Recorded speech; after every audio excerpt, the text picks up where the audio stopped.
to ILTV on the Hour. We're live from Israel, bringing you the biggest headlines of the day. I'm Caleb Ben David, and here is your roundup of the latest updates coming out of the region. Hamas has handed over what it says are the bodies of 2 of the remaining 13 hostages that were being held in Gaza. The militant wing of Hamas publicly announced the handover earlier this afternoon, and shortly after that transferred the bodies to the Red Cross. They were then handed over to the IDF. The Prime Minister's office said this in a statement. Israel has received, through the Red Cross, 2 deceased abductees who were handed over to the IDF and Shin Bet forces inside the Gaza Strip.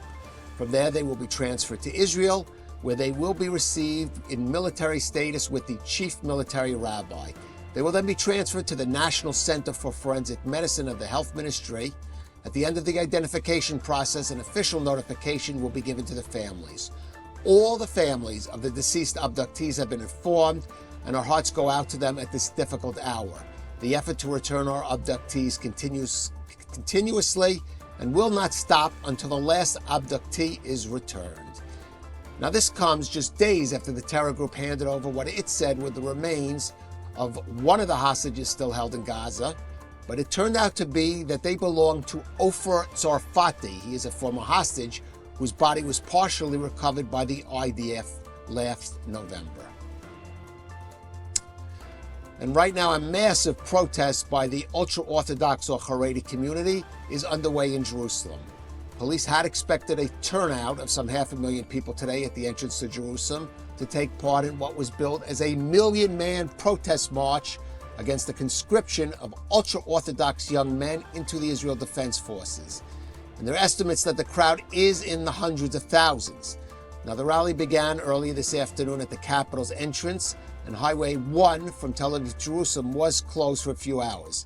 Police urged the public to avoid the area and warned that any attempt to block further roads, light fires, or damage property would be firmly dealt with.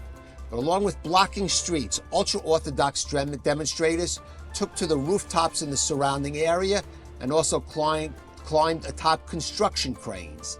The Magen David Emergency Medical Rescue Services reported that one teenage boy, age 15, fell from a 40-story building under construction during the protests and was, of course, killed in the fall. There are also incidents of reporters covering the protest being harassed and assaulted by the demonstrators.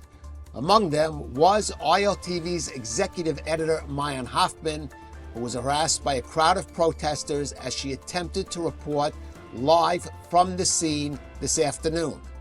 Reporters from Israel channels 12 and 13 also had bottles, sticks, and other objects hurled at them as they tried to cover the demonstration.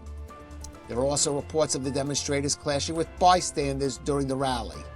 Now, participants from all of the ultra-Orthodox or Haredi religious streams, that includes the Lithuanian, Hasidic, and Sephardic streams, took part in the demo along with their spiritual leaders. The event was set to focus on prayers and psalms with no political speeches. Counter demonstrations were held by IDF reservists, wounded soldiers, and bereaved families. Now, the protest follows the arrest of Ariel Shammai. He's a student from the Ateret Shlomo Yeshiva who was sentenced to 20 days in jail for refusing to report to the IDF draft office. Subsequent arrests of other Haredi draft dodgers have sparked widespread unrest. The Supreme Court ruled last year that following the expiration of the exemption law, the military must begin drafting Haredi men. Since then, the IDF has begun criminal proceedings against those who failed to report. The issue has fractured Prime Minister Netanyahu's coalition, with Shas and United Torah Judaism exiting the government in July, and the government is now trying to prepare a compromise proposal on the Haredi draft issue that will be acceptable to the ultra-Orthodox parties, but so far has not been successful. And that ends this update on ILTV News. You can continue to follow our broadcasts or our app. Just, of course, download the QR code on your screen. I'm Caleb Ben David, and thank you for joining us.